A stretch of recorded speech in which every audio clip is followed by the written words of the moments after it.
जय शर्मा। आप देख रहे हैं 4 PM यूपी। संडे का दिन लोग दिल थाम के राजीव जी की भविष्यवाणियों का इंतजार करते हैं। राजीव जी गजब की भविष्यवाणी करते हैं। अमित शाह को लेके जो उन्होंने कहा है उसको भारतीय जनता पार्टी या अमित शाह के लोग ना ही सुने तो ज़्यादा बेहतर है।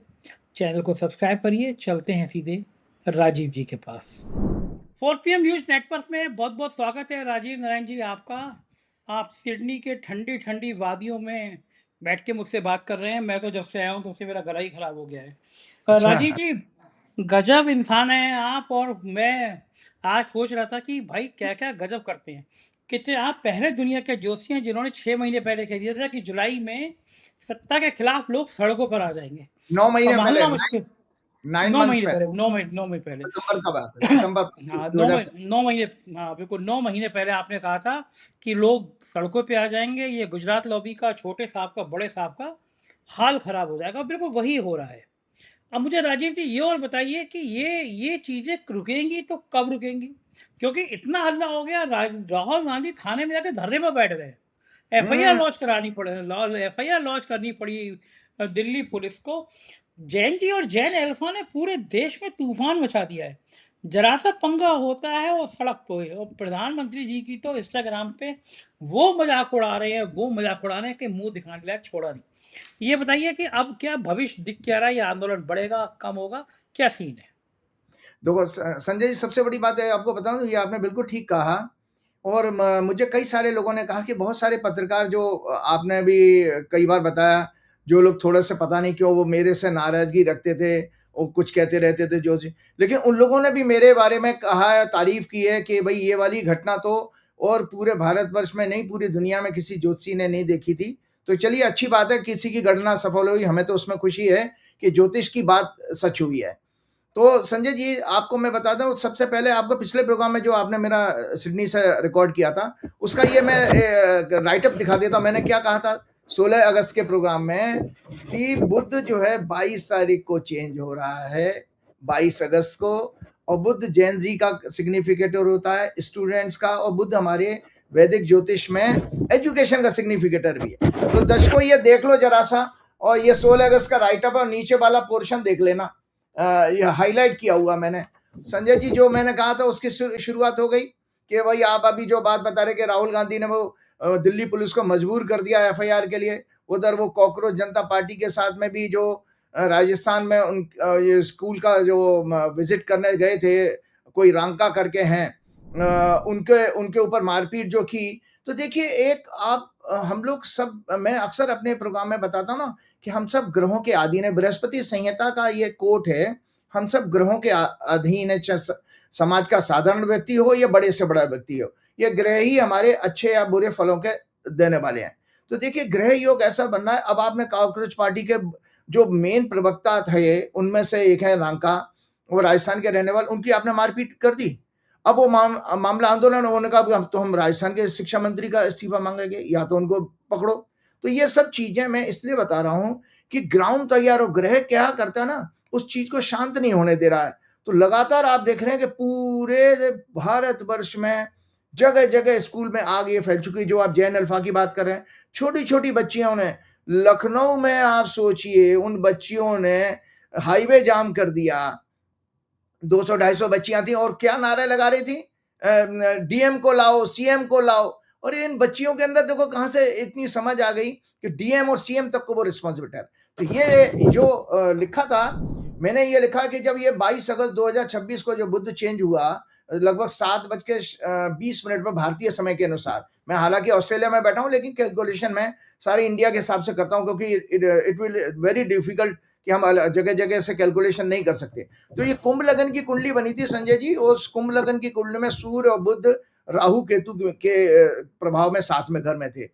और मंगल इस कुंडली में शुक्र को, जो कि नीच का है, शनि से पीड़ित है, शुक्र का प्रभाव दर्शकों हमेशा इसलिए देखा जाएगा कि जो आजाद भारत की हॉरोस्कोप है वो वृषभ लग्न की है, और वृषभ लग्न का, टॉरस लग्न का स्वामी शुक्र होता है, और वृषभ लग्न में 6 लॉर्ड भी शुक्र होता है। तो जब भी कोई प्रोटेस्ट अगर होगा हमारे यहाँ, तो छठवें घर की कंडीशन जरूर हम लोगों को एनालाइज करनी चाहिए। तो शुक्र इस समय नीच का चल रहा है, और शुक्र इस समय जो है शनि मंगल दोनों से पीड़ित है। तो आंदोलन तो ठंडा होने वाला नहीं है। आप देखिए, मैंने आपके प्रोग्राम में बताया था कि शायद 2 सितंबर को 2 अगस्त को करीब चेंज हुआ था। मैं दिखाता हूं कि शुक्र ने जब राशि बदली थी। ये पुराना राइटअप है, देखिए ये पुराना राइटअप है। दर्शकों देख लो कि ट्रांजिट ऑफ लग्नेस of India's horoscope Venus in Virgo sign 1 अगस्त 2026 को ये चेंज हुआ है सुबह 9:28 पर। 1 अगस्त को, संजय जी कैलकुलेशन आप देखिए, 1 अगस्त को शुक्र जो है भारत की कुंडली का लग्नेश और 6 लॉर्ड नीच का होता है वर्गो साइन में, और आंदोलन कहां से कहां पहुंच गया। उसने जो है दोबारा जैन जी का आंदोलन, मतलब दोबारा जनरेशन का जैन जी का आंदोलन हुआ झारखंड में, वहां पर भी उन्होंने अपनी बातें मनवा ली। और अब ये देखिए बराबर ये जैन अल्फा आती जा रही है। 9:28 पे चेंज हुआ था, और ये 26 जुलाई का प्रोग्राम है जिसमें मैंने ये बात कही थी। तो संजय जी, इसी शुक्र की कहानी हम इस प्रोग्राम में जब हम कर रहे हैं, हमारा 23 को प्रोग्राम लगेगा, 2 सितंबर को ये शुक्र फिर चेंज होने जा रहा है। शुक्र की जो साइकिल है 27 दिन में चेंज हो जाती है। तो आगे क्या करेगा, अब वो आंदोलन के घर में जा रहा है। संजय जी अभी से लिख के रख लीजिए, आंदोलन बड़ा रूप में और बहुत मजबूत ताकत के साथ बच्चों का आंदोलन फिर खड़ा हो रहा है, बिल्कुल खड़ा हो रहा है, एकदम तैयार है। तो ये मैंने जो आपको पिछले प्रोग्राम में 16 अगस्त को जो पहला प्रोग्राम आपके साथ किया था, ग्रह मैंने लिखा है, ग्रह योग के कारण जैन अल्फा प्रोटेस्ट में स्टार्ट अगेन विच में again spread to whole country. ये छात्र इस बार देश की ब्यूरोक्रेसी, जिसके अंदर अकाउंटेबिलिटी जीरो है, जिसका एटीट्यूड अंग्रेजों के समय से भी ज्यादा एरोगेंट है, साथ में देश में करप्शन के लिए मेनली यही जिम्मेदार है ये ब्यूरोक्रेट्स, आईएएस आईपीएस लॉबी, और इसी तरह जुडिशरी भी। इसके साथ कॉर्पोरेट के एलिट्स के द्वारा कंट्रोल मेन स्ट्रीम मीडिया, ये सब हमारे जैन जी के क्रोध का शिकार होंगे, क्योंकि इन जैन जी को समझ में आ चुका है। और आपको पता है कि जो नरेंद्र मोदी जी की बात कर रहे थे, मैंने भी कई सारे नरेंद्र मोदी जी को तो बहुत सारी अच्छी खासी रिसर्च मैंने की है। भारत के सबसे ज्यादा हेट किए जाने वाले प्रधानमंत्री साबित हो चुके हैं नरेंद्र मोदी। ये आप लोग माने या ना माने, गोदी मीडिया माने या ना माने, लेकिन इतिहास गवाह है कि आज तक के इतिहास में इतना किसी प्रधानमंत्री से आम जनता को, बच्चों को, युवा पीढ़ी को नफरत नहीं हुई थी जितना इनसे हुई है। ये इसका कारण ये, उन्होंने जब रील बनाना शुरू किया, देखिए वो बंद करना पड़ा उनको। वो लोग उनके अंधभक्त कह रहे 5 करोड़, गोदी मीडिया कह रहे 5 करोड़ लोगों ने 5 करोड़ लोगों ने गाली देने के लिए व्यू किया था उनका रील जो है, क्योंकि गाली देनी, मुझे गाली देने, मैं आपकी वीडियो देखूंगा नहीं देखूंगा। तो वो उससे वो उनकी सारी बैंड बज गई। अब वो मंत्रियों को डायरेक्शन देते फिर रहे हैं कि सब मंत्री जाएं, सब मंत्री भी ऐसी गाली खाएंगे, क्योंकि कर्म तो अच्छे हुए ही नहीं है 12 साल में। तो अब आते हैं, हम बात करते हैं जो प्लान। इस समय हमारा प्रोग्राम ये रहता है कि हम नई क्या गणना लेकर के आए। हाँ संजय जी, सबसे पहले ये भारत की कुंडली मैं आपको दोबारा दिखा रहा हूँ। ये वृषभ लगन की 15 अगस्त की 1947 की हॉरोस्कोप है। तो 2 ग्रहण पड़ रहे हैं संजय जी अभी, सॉरी 1 ग्रहण पड़ चुका है 12 अगस्त को। 12 अगस्त को पड़ा था, हालांकि भारतवर्ष में नहीं दिखा। दर्शकों को बार बार मैं बता देता हूँ, ग्रहण आपके यहाँ दिखे या न दिखे, सूरज के अस्तित्व को, सन के एग्जिस्टेंस को तो आप नहीं भुला सकते। सन तो है, लेकिन हम लोगों को, ज्योतिषी को, एक एस्ट्रोलॉजर को, क्योंकि सूर्य जो है राजा का और रूलिंग गवर्नमेंट का सिग्निफिकेटर होता है, तो उसका एनालिसिस हमारे लिए तो बहुत महत्वपूर्ण है। तो राजा मतलब governance, government, government agencies, bureaucracy, और दूसरा चंद्रमा। तो चंद्रमा जो चंद्र ग्रहण होता है वो प्रजा के लिए देखा जाता है ज्यादातर। और एक और आपके ज्योतिष के शास्त्रों के अनुसार बता दूं संजय जी, कि ये कहा जाता है कि ये ऐसी ज्योतिष में मान्यता है पूर्व काल के ऋषियों की, कि अगर एक पक्ष में, मतलब 15 दिन के अंतर पर 2 ग्रहण पड़े, तो ये राजा और प्रजा दोनों के लिए कष्टकारी होते हैं। तो प्रजा को भी कष्ट आएगा ही आएगा, क्योंकि जब आंदोलन करेंगे तो कुछ ना कुछ तो सरकार को वो करना पड़ेगा। तो अभी मैं आपको बता दूं, ये तो थी 12 अगस्त के सोलर इक्लिप्स की हॉरोस्कोप, ये देख लो। और ये दोनों अपने ऑफिस में बोलिए साथ साथ लगा देंगे। ये 28 तारीख को रक्षाबंधन के दिन दूसरा ग्रहण, चंद्र ग्रहण पड़ने जा रहा है। सबसे बड़ी बात है कि आप लोगों को मैं बताता हूँ कि भाई मैं चूंकि साइंस का स्टूडेंट हूँ, तो मुझे साइंस के एंगल से भी बताना चाहिए, नहीं तो लोग कहेंगे कि भाई आप क्या नॉन साइंटिफिक बातें करें। सोलर इक्लिप्स कब पड़ता है दर्शकों? In solar eclipse the moon comes in between the sun and earth. जो चंद्रमा है वो सूर्य और पृथ्वी के बीच में आ जाता है, और उसकी सनलाइट को रोक लेता है, and blocks the direct sunlight reaching the earth following condition should be fulfilled for this celestial phenomena solar eclipse के लिए। It must be a new moon, मतलब अमावस्या होनी चाहिए। Longitude of moon must be near Rahu और Ketu and it latitude should be 0। और इसी तरह से लूनर इक्लिप्स जो है, here earth comes in between sun and moon, यहाँ पर पृथ्वी सूर्य और चंद्रमा के बीच में आ जाती है। तो जो चंद्रमा पर जो रोशनी पड़ती है वो पृथ्वी से रिफ्लेक्ट होकर के जाती है and earth shadow falls on the lunar surface and completely blocks the direct sunlight reaching the moon. The only light reflected from the lunar surface has been reflected by earth atmosphere. इसीलिए red moon दिखाई देता, क्योंकि जो पृथ्वी के ऊपर हमारा atmosphere है उससे रिफ्लेक्शन होकर के वो लाल रंग का दिखाई देने लगता है चंद्रमा, जब आप 28 तारीख को देखेंगे, जहां भी जिस देश में देखा जाएगा। And it appears reddish, so it is called reddish moon. तो आपको पता है लूनर इक्लिप्स जो है संजय जी, जो 28 तारीख को, जिस दिन हमारे यहाँ रक्षाबंधन भी मनाया जाएगा, कोई पूर्णिमा पड़ेगी ना, हमेशा चंद्र ग्रहण पूर्णिमा को पड़ता है और अमावस्या के दिन सूर्य ग्रहण होता है, कंडीशन है। तो चंद्रमा का जो चंद्र ग्रहण पड़ रहा है सुबह 8 बजे शुरू होगा, 8:04 पर। इसका मैक्सिमम 9:43 तक रहेगा और मोक्ष होगा इसका 11:22 पर। तो ये चंद्र ग्रहण पड़ा तब ब्रह्मांड में संजय जी उस समय कन्या लग्न उदय हो रहा है, और जब सूर्य ग्रहण पड़ा था 12-13 को, उस समय मेष लगन था। और उसमें भी देखिए मेष लगन की कुंडली में जो मैंने दर्शकों को दिखाई है, उसमें 10वां घर होता है राजा का, सत्ता का। और संजय जी उसका स्वामी 12वें घर में था शनि, और चौथा घर होता डोमेस्टिक हैप्पीनेस का, वो पाप ग्रहों के प्रभाव था, मंगल और केतु के बीच में सैंडविच हो रहा था। ये हॉरोस्कोप है, इसमें देखिए। और सबसे बड़ी बात है इसमें, शुक्र जो है नीच का, मंगल 6वें भाव में आंदोलन के घर में था, और शनि मंगल दोनों से पीड़ित हो रहा था। अब इसी तरह से ये जो मैं देख रहा हूँ यहाँ पर शुक्र नीच का लग्न में आ गया संजय जी, इस पर मंगल की दृष्टि पड़ रही है।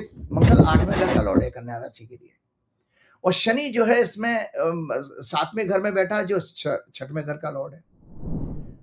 हमने आपके अक्सर प्रोग्राम में कहा था संजय जी, ये जितना भी ड्रामा करते रहे हैं ये बीजेपी वाले, कोई बहुत बड़ा सेक्स स्कैंडल सरकार के लिए खतरा बनने जा रहा है। बहुत बड़ा सेक्स स्कैंडल, ये चंद्र ग्रहण का प्रभाव जो है, क्योंकि आंशिक है, ये 3 महीने तक कम से कम इस प्रभाव रहेगा। इन 3 महीनों में बहुत बड़ा सेक्स स्कैंडल, सेक्स एब्यूज का कोई केस, महिलाओं का शोषण का केस आएगा, जो सरकार के लिए नाक में दम कर देगा।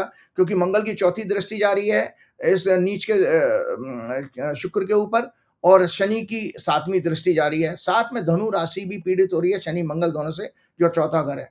और जब चंद्र ग्रहण पड़ रहा है उस दिन चंद्रमा राहु केतु के साथ 6वें भाव में पीड़ित है। तो संजय जी के बारे में बात करते तरह मैं ये बताना जा रहा हूं कि आपकी भारत 6 अप्रैल 1980 की हॉरोस्कोप में चंद्रमा जो कि नीच राशि में है, रोग और आंदोलन झगड़े के भाव में बैठा है, और 3rd हाउस से पाप ग्रहों से पीड़ित है, मंगल से पीड़ित हो रहा है। और शुक्र जो कि 5th लॉर्ड 12th लॉर्ड है, शनि द्वारा पीड़ित है, शनि भी पाप ग्रहों के प्रभाव में। ये दोनों फीमेल्स को सिग्निफाई करते हैं। 12वां भाव अपमान त्याग पत्र का होता है, जिसमें शुक्र प्लेस है, इसलिए नारी शक्ति, विमेन पावर के रूप में छोटी छोटी बच्चियां नरेंद्र मोदी को जमकर गाली दे रही हैं। उनकी भ्रष्ट सरकारों, केंद्र और राज्यों की का जमकर पर्दाफाश कर रही हैं। ये बच्चियां नरेंद्र मोदी के राजनीतिक जीवन को बर्बाद करके भारत के काले इतिहास के रूप में जाना जाए ऐसा बना देंगी। याद रहे, भारत की हॉरोस्कोप में 5th हाउस शनि मंगल दोनों से पीड़ित है, जो हमने जो इंडिया की चार्ट आपको दिखाई थी। और इसके अलावा संजय जी इसमें और अतः बच्चों का ये आंदोलन न्याय, सम्मान, अधिकारों के लिए, गरिमा के लिए एक धर्म युद्ध है, जिसमें उनकी विजय 100% निश्चित है। कुंडली में 5th लॉर्ड बुध Jain ji, Jain alpha 3rd house में, 9th Lord, 4th Lord, 3rd Lord और 6th लॉर्ड लग्ना लॉर्ड वीनस के साथ है। अतः इन बच्चों को सदैव विजय सफलता प्राप्त होने का ग्रह योग बना रहा है। क्योंकि तीसरा घर जो होता है दर्शकों, जब 3rd हाउस को देखेंगे तो 5th हाउस पे उंगली रखिएगा तो 5th हाउस से 11th हाउस बनता है।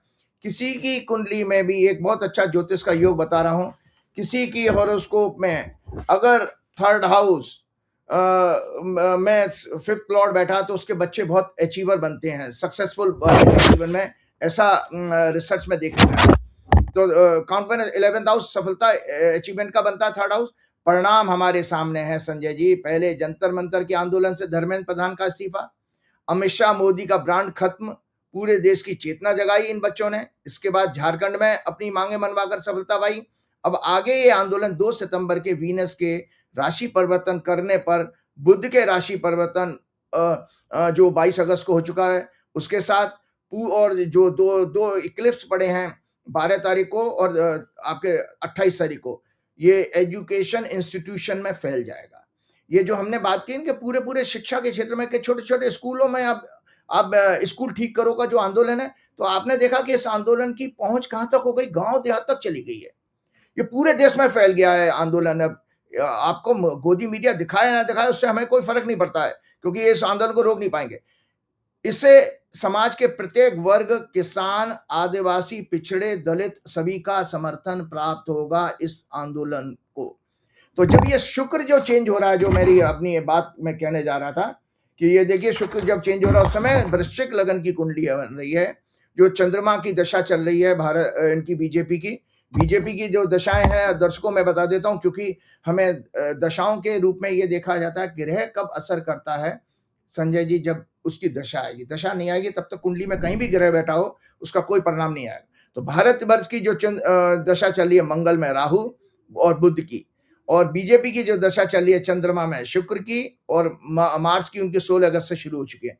बीजेपी के लिए 16 अगस्त से बहुत खराब समय है, ऑलरेडी बहुत खराब समय है, और 20 सितंबर तक का इनको बहुत जबरदस्त डेंजरस पीरियड है। तीसरी कुंडली में बताता हूं अमित शाह की। मैंने आपके पिछले प्रोग्राम में भी कहा था 24 अगस्त से अमित शाह के लिए बेहद कष्टकारी समय शुरू हो रहा। अमित शाह अपनी गद्दी बचा नहीं पाएंगे, इतनी हालत खराब हो जाएगी अमित शाह की, इतनी हालत खराब हो जाएगी, क्योंकि अमित शाह की हॉरोस्कोप में जुपिटर, मरकरी, केतु का पीरियड शुरू हो चुका है। 24 अगस्त से होने वाला है अगले दिन हमारे प्रोग्राम के, और 11 अक्टूबर तक रहेगा। तो केतु इनकी कुंडली में, जन्म की कुंडली में चौथे घर में, चौथा घर होता है सिंहासन का, तो इनका सिंहासन तो गया। क्यों? क्योंकि ये केतु इस समय 12वें भाव में गोचर कर रहा है इनके सिंह राशि में, और वहां पे सिंह राशि में सूर्य भी बैठा और लग्न से उनका बुध भी वहीं बैठा हुआ इस दौरान। तो ये अमित शाह जी के लिए तो बहुत बहुत ही डेंजरस है। हालांकि वो कहां से वो पेड़ के नीचे वो मुद्दा ले आए, वो वंदे मातरम, उसमें मैं आज समय रहेगा तो जरूर बोलूंगा। कांग्रेस की कुंडली में दशा चल रही है शनि वीनस की, और राहुल गांधी की कुंडली में राहु शनि राहु की दशा चल रही है इस समय। तो संजय जी, ये जो हमने आपको बात की, अब इसके बाद मैं आपको बताना चाह रहा था कि जो इंडिया का जो हॉरोस्कोप मैंने आपको अभी दिखाया था, अपने 14 सितंबर 2025 के प्रोग्राम में, वो राइट अप आप लोगों के पास है, मैं दोबारा समय नहीं खराब करूंगा, आप दिखाइएगा 14 सितंबर 2025 की भविष्यवाणी बार बार लेकर के आइएगा, क्योंकि ये जो भी कोई ज्योतिष पर रिसर्च करने वाले स्टूडेंट्स हैं वो देखें कि कैसे किसी आंदोलन को 9 महीने पहले प्रेडिक्ट किया जा सकता है। तो 14 सितंबर के प्रोग्राम में भारत के हॉरोस्कोप डिस्कस करते हुए मैंने पहले ही प्रेडिक्ट कर दिया था कि 6 सितंबर 2025 से शुरू होने वाली मंगल की दशा, उस समय हॉरोस्कोप का 5th हाउस उदय हो रहा था मंगल की जब दशा शुरू हुई है। जो आप लोगों के पास कुंडली भी है, जब मंगल की दशा शुरू हुई, ये वाली हॉरोस्कोप है, जब मंगल की दशा शुरू हुई थी, ये जरूर अपने साथ में लोगों को रखनी चाहिए देखने के लिए, और रिसर्च करें उसमें। जो युवाओं और समय जो युवाओं, एजुकेशनल इंस्टीट्यूशन, बुद्धि, ज्योतिष, भक्ति, इमोशंस को सिग्निफाई करता है। 5वें घर से क्या देखा जाता है? Education institution, intellect, astrology, devotion, भक्ति, इमोशंस को सिग्निफाई करता है। संवेदना शुरू हो रही है, इसमें इंटेलिजेंट स्टूडेंट्स का विदेशों में ब्रेन ड्रेन होगा, ये मैंने कहा था। एजुकेशन इंस्टीट्यूशन में paper leak, corruption in education system etcetera के लिए जैन जी का आंदोलन, ये मैंने कहा था। 10वां घर, संजय जी आपको ध्यान से सुनिएगा दर्शकों, एक हम लोग जब रिसर्च करते थे तो ये हम लोगों ने, ये कभी ज्योतिष की किताबों में आपको इस तरह की एनालिसिस नहीं मिलेगी। 10th हाउस पे उंगली रखिए, फिंगर रखिए 10th हाउस से, वहां से काउंटिंग एंटी क्लॉकवाइज करिए तो 5th हाउस 8वां घर बनता है, और 8वां घर हमेशा मृत्यु के रूप में देखा जाता है। तो याद रखिए संजय जी कि सत्ता की मृत्यु, इस सत्ता का, इस तानाशाही सत्ता का अंत 5वें घर से ही होगा। 5वां घर होता है युवाओं का, शिक्षा का। तो ये कॉज क्या तैयार हुआ? नरेंद्र मोदी जो 2047 और जाने लोग कहते थे कि आजीवन ये प्रधानमंत्री पद पर ही रहेंगे, उनकी सारी गद्दी, उनकी सारी कैलकुलेशन खत्म हो गई। उनका जितना अरबों खरबों रुपए खर्च करके बच्चियों ने, तो उनका ब्रांड ही खत्म कर दिया। भाग नरेंद्र, 56 इंच का छोटा बंदर, भाग नरेंद्र। अब एक नया गाना आया जो आने वाले टाइम में बहुत पॉपुलर होने वाला है, वो ये कहा, भाग नरेंद्र अब जैन जी आती है। ये गाना दर्शकों याद रखिए न, बहुत हिट होने वाला है। तो 10th हाउस से जब हम फिंगर रखते हैं तो 5th हाउस पर 8th हाउस बनता है। रिप्रेजेंट अगर उसमें यानी सत्ता का अंत या मौत। इसलिए काल ने नरेंद्र मोदी की तानाशाह सरकार, देश में आरएसएस का कब्जा, गोदी मीडिया, इन सभी का अंत इस देश की युवा पीढ़ी के द्वारा ही लिखा था। ऐसा जो है काल ने पहले से तैयार कर दिया है। अब संजय जी ये कर क्या रहे हैं? इन्होंने एक नया सगुफा छोड़ा। एक चीज और बता, पुरानी भविष्यवाणी, क्योंकि ज्योतिष की बात करता हूँ, ये मैंने आपके 23 जुलाई के प्रोग्राम में, शनि जब वक्री हुआ था, 27 जुलाई को शनि वक्री हुआ था और 10 या 11 दिसंबर तक रहेगा। संजय जी सारा का सारा काम शनिदेव ने किया है। जो लोग जानते रहे हैं, ज्योतिष को समझते हैं, उनको ये देखना चाहिए कि 10वें घर का स्वामी शनि। और हमने एक रिसर्च की थी, मंडे एस्ट्रोलॉजी की किताब में अक्सर दिखाता हूं कि जब भी 10th लॉर्ड अगर रेट्रोगेट होता है, कोई सरकार का सत्ता परिवर्तन होता है, तो 10वें घर में कोई हरकत जरूर होगी। या तो 8वें घर का संबंध बन जाए, 12वें घर का संबंध बन जाए, या 10th लॉर्ड अगर रेट्रोगेट हो जाए तो सत्ता के उखड़ने का संकेत बनता है। तो हमारे शनिदेव 27 जुलाई को, दर्शकों याद करिए, 27 जुलाई के बाद में क्या घटना घटी है? 20 जुलाई को आपका आंदोलन, जैन जी का वो प्रोटेस्ट था संसद का, उस आंदोलन ने कहां से कहां धर्मेंद्र प्रधान का इस्तीफा करा दिया? इस शनिदेव ने। तो ये अभी तो 11 दिसंबर तक है। तो नरेंद्र मोदी जी को किसी तरह का ये सांस नहीं लेने देंगे। शनि के वक्री होने पर संवैधानिक संस्था सुप्रीम कोर्ट भी सरकार के आंदोलन के मिस हैंडलिंग में अचानक हस्तक्षेप करेगी। तो देखिए सुप्रीम कोर्ट ने किया, जो अभी आपने हाल फिलहाल में पिछले इसी हफ्ते में देखा कि सुप्रीम कोर्ट ने 5 लोगों की एक कमेटी बना दी है, एसआईटी कमेटी बनाई है, जो जांच करेगी जो आंदोलन पर, जैन जी के कॉकरोच आंदोलन पर ऊपर जो अत्याचार किया गया था अमित शाह की पुलिस द्वारा। और मैंने इसमें यह भी लिखा है, Venus Ketu will be afflicted by both Mars and Saturn. कहते हैं बहुत बड़े संघर्ष, हिंसा और दुखद समाचारों का गृह योग बन रहा है। विपक्ष के नेताओं पर बड़ी कार्रवाई होगी। आंदोलन का असामाजिक तत्वों द्वारा, सरकार मोदी शाह की साजिश द्वारा हिंसक बनाने का षड्यंत्र होगा। मून थर्ड लॉर्ड भी afflicted by both Saturn and Mars. So इसका मतलब है जो है आपके मीडिया के ऊपर भी अटैक होने वाला है। ये हॉरोस्कोप टॉरस लगन की हॉरोस्कोप बनी थी जब शनि वक्री हुए, उस समय भारत की कुंडली का ही जो है लगन जो है एराइज हुआ था।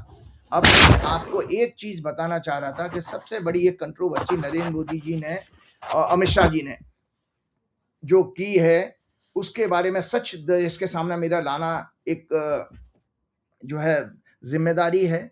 संजय जी 4th हाउस से देखा जाता है हमारा माता से प्रेम। तो माता से प्रेम इसी तरह से आपको 4th हाउस से क्या नाम है, देश के बारे में अगर कहा जाए तो देश से प्रेम माना जाएगा। लेकिन 9th हाउस होता है हमारे आइडियोलॉजी का।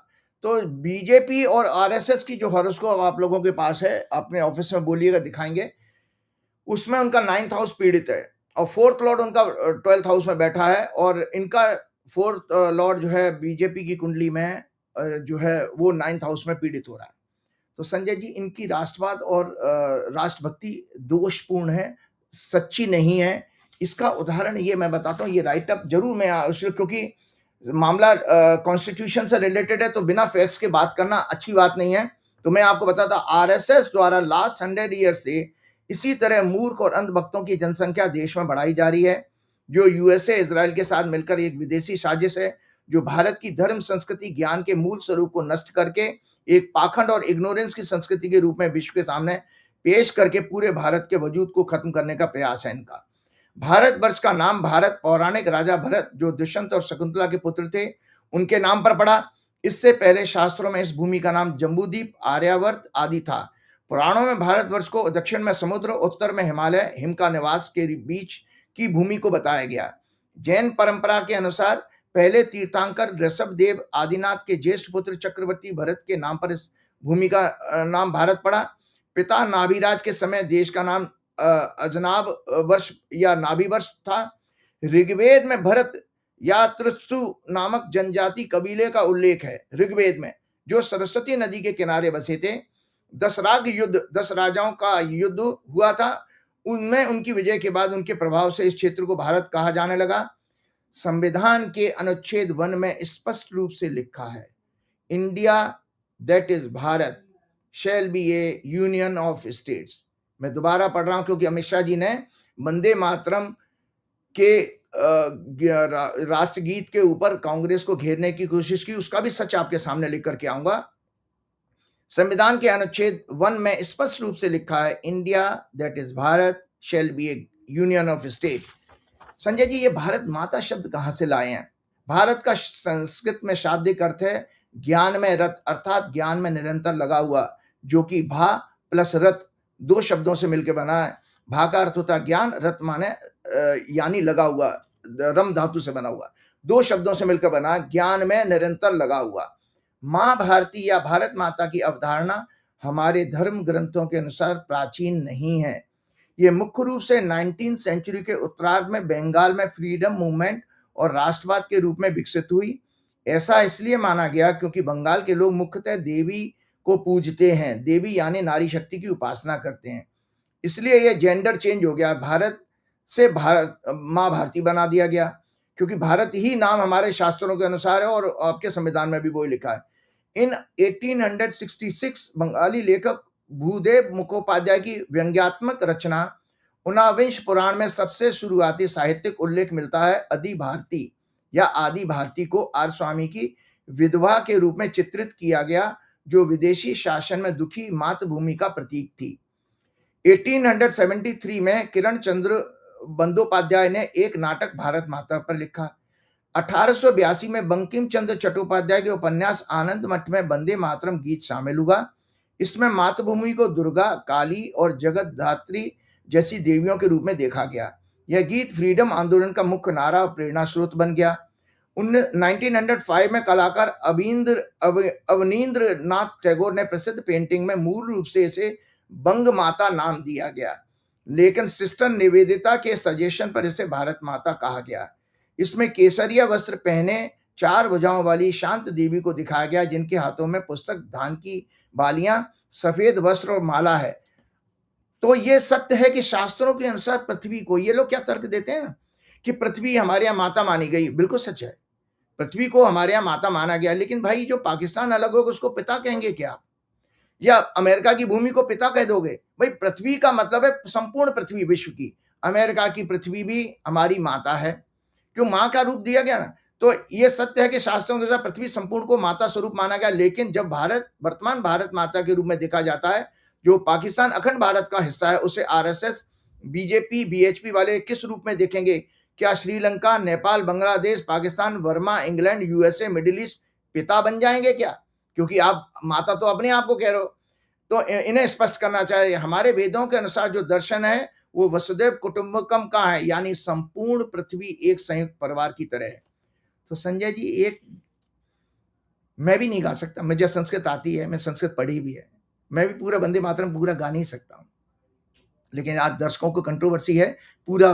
किसी ने कहा था, मैंने कहीं सुना कि बीजेपी का कोई भी नेता पूरा राष्ट्रगान गा दे तो वो कुछ भी कर लेंगे, क्या कंप्रोमाइज कर लेंगे। मैं आपको बता, गा ही नहीं सकते कोई, क्योंकि ये जो गीत है वंदे मातरम, दर्शकों इसलिए कि मेरा काम था कि आपके जो भी समाज में एक पिछले हफ्ते में कंट्रोवर्सी चल रही है उनको भी मुझे स्पष्ट करना, मेरी एक रिसर्च रहती है, क्योंकि धर्मशास्त्र पे मैं बोल सकता हूं।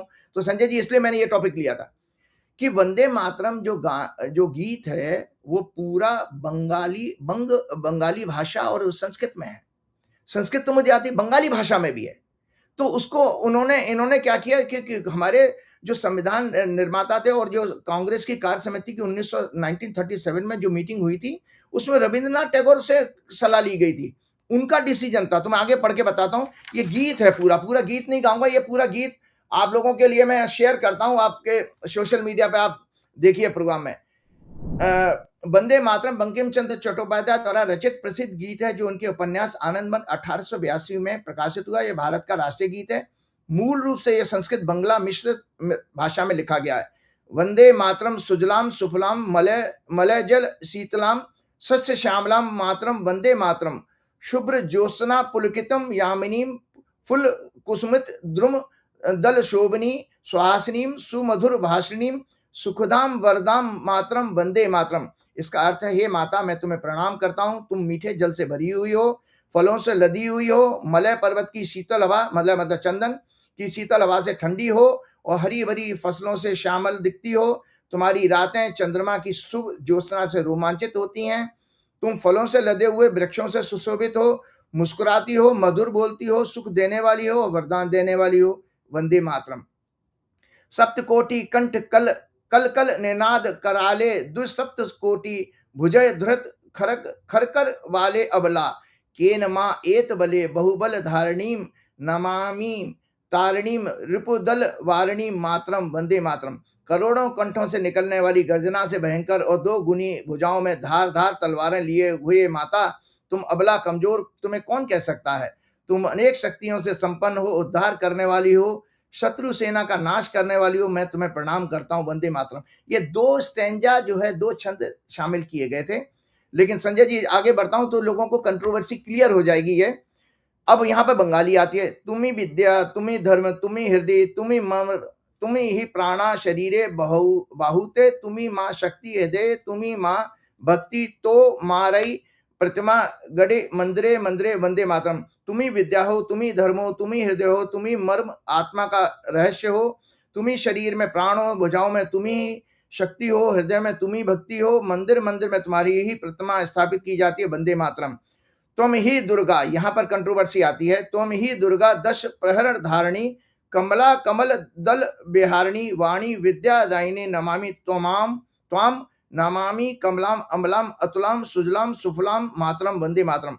तुम ही दुर्गा हो, तुम आयुध धारण करने वाली हो, तुम ही कमला लक्ष्मी हो, कमल दल पर विहार करने वाली हो, तुम ही वाणी सरस्वती हो, विद्या देने वाली हो। मैं तुम्हें नमन करता हूं, मैं उस शुद्ध अतुलनीय कमला को नमन करता हूं जो जल और फल से भरी माता है। वंदे मातरम। श्यामलाम सरलाम सुस्मिताम भूषिताम धरणी वरणी मातरम। वंदे मातरम। तुम श्यामल हरिवरी सरल मुस्कान वाली सुशोभित हो, तुम धरती हो, पालन करने वाली हो। वंदे मातरम। ये गीत पूरा मैंने आज आपको सामने शेयर किया। तो 1937 में ऑफिशियली पहले दो पदी राष्ट्रीय गीत के रूप में अपनाए गए। अभी मानसून सत्र में 2026 में वंदे मातरम की 150वीं वर्षगांठ पर prevention of insults to national honour act 1971 में संशोधन करके वंदे मातरम को राष्ट्रगान के बराबर सुरक्षा दी गई। इसके गायन में बाधा डालने पर 3 साल की सजा का प्रावधान बीजेपी गवर्नमेंट ने किया है। तो संजय जी 26 अक्टूबर 1937 को 1 नवंबर 1937 तक चला था भारतीय राष्ट्रीय कांग्रेस का कार्य समिति का अधिवेशन, CWC का, जिसमें महात्मा गांधी थे, कांग्रेस अध्यक्ष जवाहरलाल नेहरू थे उस समय, सरदार पटेल, सुभाष चंद्र बोस, मौलाना आजाद, राजेंद्र प्रसाद आदि प्रमुख नेता थे, शामिल थे। नेहरू जी और बोस ने रविंद्रनाथ टैगोर से राय मांगी थी। तब टैगोर जी ने स्पष्ट किया कि पूरे गीत को आनंद मठ के संदर्भ में पढ़ने पर मुस्लिम भावनाओं को ठेस पहुंच सकती है, क्योंकि आनंद मठ की ये माता की मुस्लिम लीग के खिलाफ लिखी गई थी कविता, और पहले दो छंदों ने अलग राष्ट्रीय पहचान और प्रेरणादायक महत्व हासिल कर लिया है, जिसमें किसी भी समुदाय को कोई आपत्ति नहीं हो सकती। पहले दो छंद मातृभूमि की सुंदरता, उर्वरता, नदियों, फसलों आदि का वर्णन करते हैं। ये धर्म निरपेक्ष और समावेशी हैं। बाकी छंदों में दुर्गा, लक्ष्मी, सरस्वती आदि देवी देवताओं का उल्लेख है। 1930 में मुस्लिम लीग, जिनके साथ हिंदू महासभा ने कई बार सरकारें बनाई, कुछ जो श्यामा प्रसाद मुखर्जी उसमें उप मुख्यमंत्री थे, कुछ मुस्लिम नेताओं ने आपत्ति जताई। कांग्रेस का उद्देश्य था कि फ्रीडम मूवमेंट में यह गीत सभी समुदायों के लिए स्वीकार हो, राष्ट्रीय प्रतीक बने। इन दो छंदों का गायन केवल राष्ट्रीय सभाओं में निश्चित किया गया था। अगर व्यक्ति अपनी इच्छा से कभी पूरा गाना चाहे तो उसमें कहीं रोक टोक नहीं थी, कांग्रेस के टाइम में भी। ये केवल राष्ट्रीय तो संजय जी इस चीज को इन्होंने कंट्रोवर्सी बनाया। और आपको पता है 24 जनवरी 1950 को संविधान सभा द्वारा रविन्द्रनाथ टैगोर द्वारा 11 दिसंबर 1911 को मूल रूप से बंगाली भाषा में भारतो भाग्यो विधाता नाम से लिखा गया। इस कविता में कुल 5 पद हैं, लेकिन राष्ट्रगान के रूप में केवल पहला पद, जिसकी अवधि 52 सेकंड है, गाया जाता है। 27/12/1911 को भारतीय राष्ट्रीय कांग्रेस के कोलकाता अधिवेशन में पहली बार गाया गया था। वो जनगण मन अधिनायक जय भारत भाग्य विधाता, तो ये उसमें लिखा गया था। एक और इसी तरह का राष्ट्रीय गीत मोहम्मद इकबाल ने देशभक्ति की कविता, जिसका मूल नाम तराना ए हिंद था, जिसे 16 अगस्त 1904 को एक वीकली मैगजीन में प्रकाशित किया गया था। संजय जी, हमने भी बचपन में जब हम 26 जनवरी और 2 अक्टूबर के और ये 15 अगस्त के प्रोग्राम होते, उस समय ये गीत मैंने भी गाया है। सारे जहां से अच्छा हिंदुस्तान हमारा, हम बुलबुले हैं इसकी ये गुलस्तां हमारा, गुर्बत में हो अगर हम रहता है दिल वतन में, समझो वही हमें भी दिल हो जहां हमारा, सारे जहां से अच्छा हिंदुस्तान हमारा। और गोदी में खेलती हैं जिसकी हजारों नदियां, गुलशन है जिनके दम से रश्के जना हमारा, मजहब नहीं सिखाता आपस में बैर रखना, हिंदी है हम, हिंदी है हम, वतन है हिंदुस्तान हमारा, सारे जहां से अच्छा हिंदुस्तान हमारा। तो ये संजय जी, ये उसमें संविधान सभा में जो 1950 में हुई थी, उसमें बाबू राजेंद्र प्रसाद जी ने इसमें मोहर लगाई थी, क्योंकि पहले राष्ट्रपति थे वो। संवैधानिक पद का सर्वोच्च पद तो राष्ट्रपति का होता है, तो फिर इसमें ये बार बार जो है राजेंद्र प्रसाद जी का नाम तो लेते नहीं है। तो इस तरह से मैं आज आगे बढ़ता हूं और आपको एक चीज बताने वाला हूं, एक शब्द के साथ आज प्रोग्राम छोटा रखना चाहूंगा। मोदी जी ने दिमागी नक्सल एक वर्ड यूज किया था, मुझे बताना जरूरी है दिमागी नक्सल कौन है और अंधभक्त। और अरे राजीव जी, मेरी इतनी सुंदर पिक्चर जंगल के रोमांच से बनी लव स्टोरी, उसको सेंसर बोर्ड रोक दे रहा है कि साहब नक्सलवाद। मैंने कहा भैया, नक्सलवाद से दूर दूर का मतलब नहीं, सहाया पिक्चर विशुद्ध लव स्टोरी है। किस तरह से रिंकू राजगुरु और शांति माहेश्वरी की बहुत प्यारी पिक्चर है। लेकिन ये दिमागी नक्सल कह लो, नक्सल कह लो, ये सेंसर बोर्ड वाले डर के मारे मेरी पिक्चर ही रिलीज नहीं कर रहे हैं। अरे नहीं हो जाए, चलो मैं देख कर बताऊंगा आपको। तो ये मैं आपको बताना चाह रहा था कि देखिए, पहली बात तो ये बच्चे इनके आपको बताऊं दर्शकों, ये बच्चे इनसे कभी हैंडल नहीं हो पाएंगे, क्योंकि देखिए आज नरेंद्र मोदी जी की जो मंत्रिमंडल है संजय जी, उसकी एवरेज आयु 60 साल करीब है, और ये बच्चों की एवरेज आयु 25 साल आ रही है, तो 35 साल का गैप है। तो वो उनके यहाँ तो आपको पता है आरएसएस वगैरह में क्या है और बीजेपी में क्या है, कि अगर टॉप लीडर ने कह दिया स्पष्ट है तो वो सब कहेंगे स्पष्ट है। उनके अंदर प्रश्न पूछने की क्षमता ही नहीं है, क्योंकि वो लोग तो अंधभक्त है ना, तो वो लोग तो फॉलो करते हैं। तो उनके पास, और ये जनरेशन टेक्नोलॉजी की जनरेशन, बहुत चीजें बताता हूँ कि आज मोदी जी की इसको है कि इन्होंने इस टेक्नोलॉजी के बच्चों को दिमागी नक्सल कहा। ये कितने खतरनाक हैं और ये क्या करके मानेंगे, आप सोचिए कि आज अच्छे अच्छे देश के लोगों को नहीं पता है दिमागी नक्सल। ये राइटअप है, टेक्निकल है, इसलिए मैं पूरा उसको वैसे बता। दिमागी नक्सल वर्सेस मूर्ख, इडियट और अंधभक्त, देश के लिए कौन बेहतर है। नक्सल शब्द कहां से आया संजय जी? नक्सल शब्द का आज उसको मैं बैकग्राउंड बताऊं। नक्सल, नक्सलाइट शब्द स्थान प्लेस से आया है। यह वेस्ट बंगाल के दार्जिलिंग जिले के नक्सलबाड़ी गांव के नाम से निकला है। मई 1967 में नक्सलबाड़ी में आदिवासियों, किसानों और भूमिहीन मजदूरों का जमींदारों के शोषण के खिलाफ विद्रोह रिवोल्ट हुआ। इस विद्रोह का नेतृत्व चारू मजूमदार, कान सान्याल, जगल संथाल जैसे कट्टर कम्युनिस्ट लीडर्स ने किया। वे मासो तुंगसे की आइडियोलॉजी से प्रभावित थे, सशस्त्र किसान क्रांति की वकालत करते थे। इस तरह नक्सलबाड़ी के लोगों के कारण ये नक्सलाइट वर्ड बन गया। जैन जी को डिजिटल नेटिव कहा जाता है। इन्होंने इंटरनेट और स्मार्टफोन को अपने सामने फॉर्मेटिव ईयर में फर्स्ट हैंड या डेवलप होते हुए देखा है। जैन अल्फा 2010-2025 के बीच में जो पैदा हुए हैं आर डब्ड उपेज और AI screen natives. They are the first generation in history और for whom smartphones, iPad and artificial intelligence have existed since birth। दरअसल नक्सल का अर्थ ही है सिस्टम द्वारा लगातार शोषण के खिलाफ revolt. These generation of technology era are generally very peaceful, creative, very intelligent, have strong logic and reasoning। ये बहुत एम्पैथेटिक, इशू बेस्ड एक्टिविज्म जैसे पर्यावरण की रक्षा, जानवरों की सुरक्षा, सीनियर सिटीजन से प्रेम में स्ट्रांगली बिलीव करते हैं ये जैन जी और जैन अल्फा। ये मुख्य रूप से तब रिवोल्ट करते हैं जब फॉर ए लॉन्ग पीरियड इनकी freedom, fundamental and human rights का वायलेशन हो। सिस्टम द्वारा उन्हें अपने फ्यूचर खतरे में दिखाई देने लगे। जब उन्हें लॉन्ग पीरियड से उनके एंगर, फ्रस्ट्रेशन का कोई इमीडिएट ट्रिगर उनको मिल जाता है, जैसे अभी पेपर लीक मिला, corruption in education system, poor infrastructure in schools, college, universities, unemployment, या स्पार्क मिल जाए, तो ये अपनी जान की परवाह किए बिना फियरलेस बहुत बड़े स्केल पर प्रोटेस्ट करने सड़कों पर उतर आते हैं और फिर सिस्टम को बदले बिना मानते नहीं हैं, पीछे नहीं हटते हैं। टेक्नोलॉजी इंफॉर्मेशन एरा के ये बच्चे फ्रैक्शन ऑफ सेकेंड्स में अपनी उम्र के दूसरे देशों के बच्चों से कंपेयर कर लेते हो, क्योंकि आज स्मार्टफ़ोन से पूरी दुनिया को आप देख सकते हो, कंपेयर कर सकते हो। उनके स्कूल्स में, एजुकेशन सिस्टम में उनकी सरकारों द्वारा क्या-क्या फैसिलिटीज़ प्रोवाइड की जा रही हैं, उनके फंडामेंटल राइट्स उनके देशों में उनकी सरकारें कैसे रिस्पेक्ट करती हैं, ये आराम से एनालाइज़ कर लेते हैं। भारत में धर्म, संस्कृति, विकास, स्ट्रॉन्ग इकोनॉमी, विश्व गुरु आदि का पाखंड का प्रचार करने वाली बीजेपी, आरएसएस की सभी बातों का आसानी से ये फैक्ट्स चेक कर लेते हैं और समझते हैं कि वो कितने डिप्राइव्ड हैं दूसरे अपनी उम्र के बच्चों को मिलने वाली फैसिलिटी से दुनिया भर में। जेन जी जेनिफर की psychology digital era, information overload and social economical uncertainty से डीपली इन्फ्लुएंस होती है। ये जनरेशन अंधभक्ति या बिना लॉजिक रीजनिंग के किसी भी बात, सब्जेक्ट और अथॉरिटी को एक्सेप्ट नहीं करती, बल्कि ट्रांसपेरेंसी, ईमानदारी हो जिसमें नैतिकता हो, इक्वलिटी हो, समानता हो, फ्रीडम को प्राथमिकता देती है।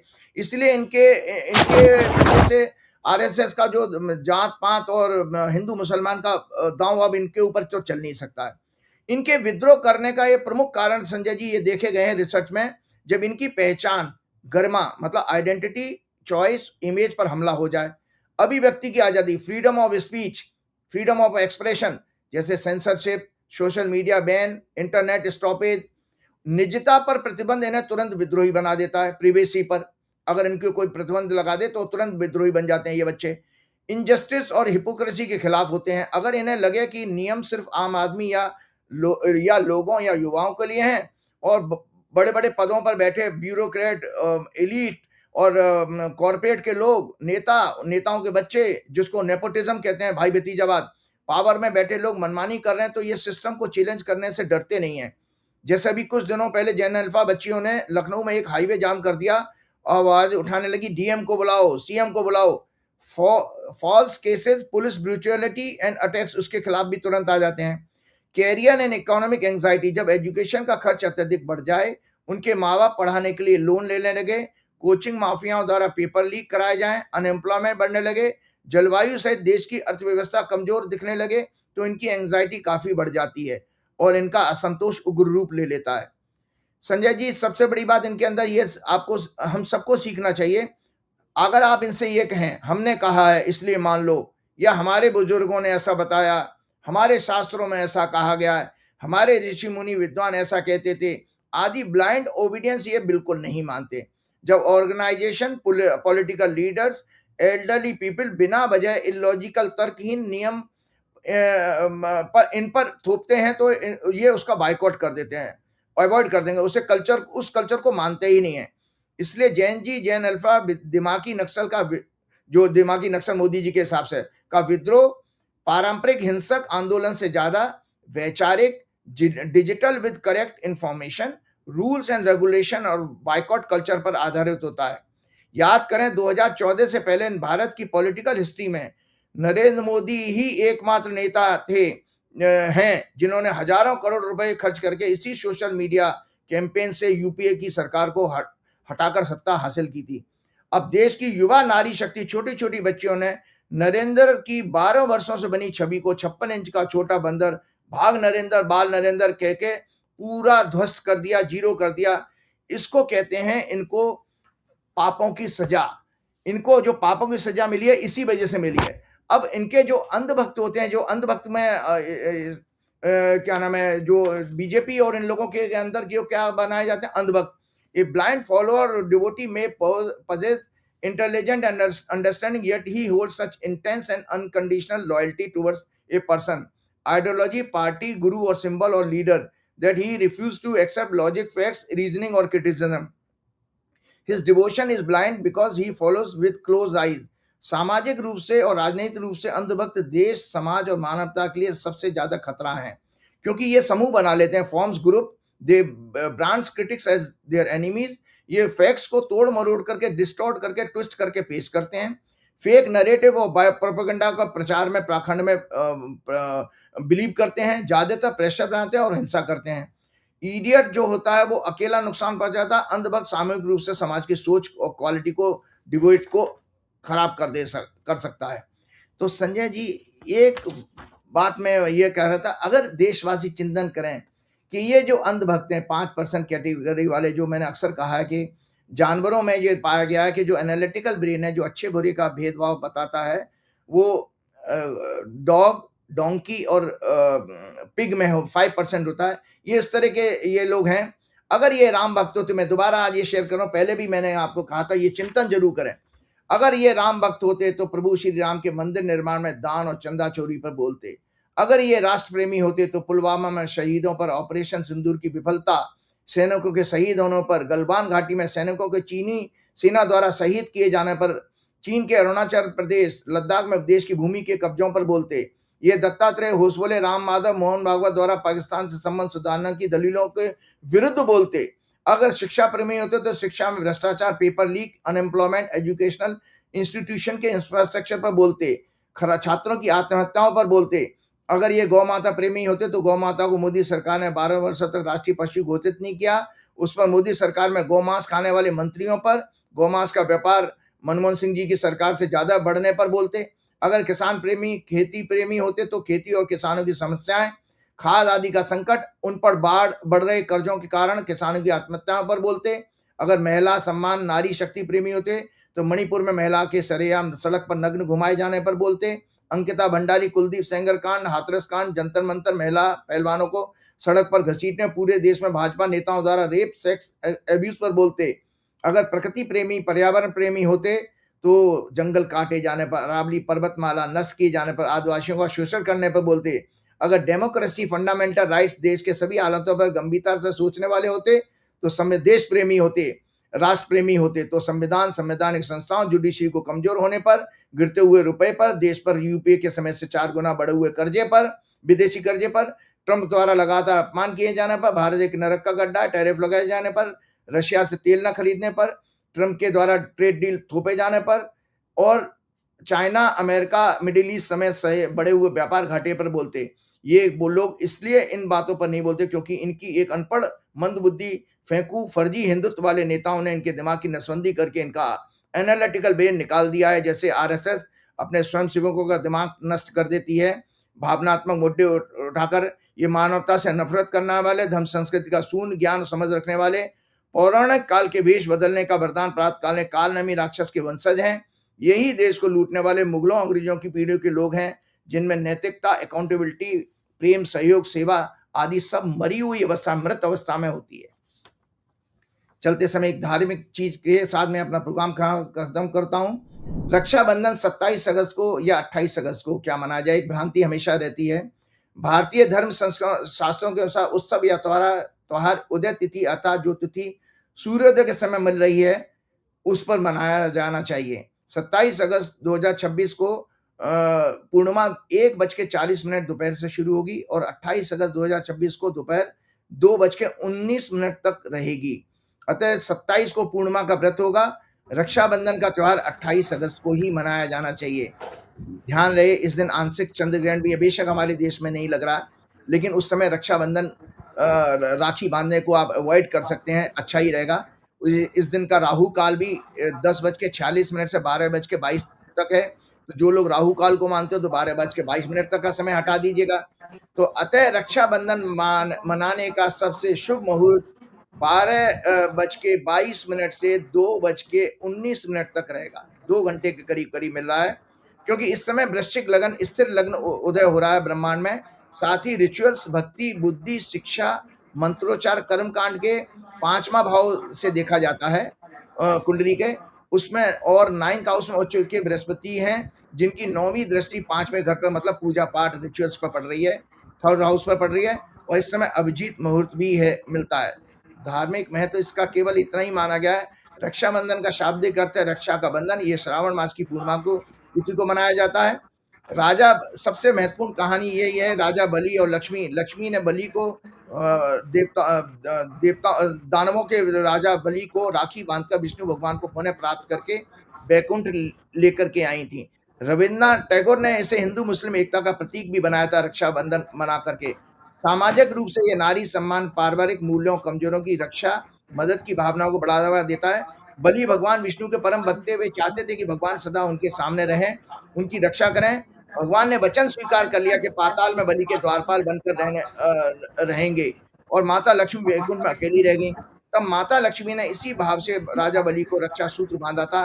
येन बद्धो बलि राजा दानवेंद्रो महाबल, तेन त्वाम प्रतिबद्धानि रक्षे रक्षे माँ चल। इसका अर्थ है कि जिस रक्षा सूत्र से दानवों के महाबली राजा बलि को बांधा गया, उसी सूत्र से मैं तुम्हें बांधती हूँ। ये रक्षा सूत्र तुम चलायमान मत होना, स्थिर रहना। मतलब वो संबंध हमारा भाई बहन का या रक्षा का कमजोर का सदा स्ट्रांग रहे।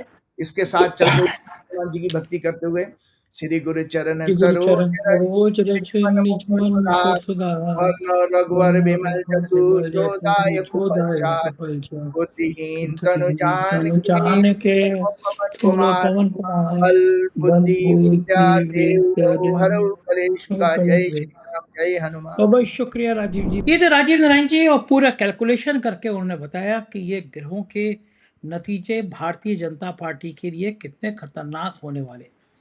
राजीव जी गजब की भविष्यवाणी करते हैं, बड़े तर्कों के आधार पे करते हैं, और बहुत भविष्यवाणियां 100% सही हैं। आप क्या सोचते हैं उनके बारे में बताइएगा जरूर। शुक्रिया, थैंक यू।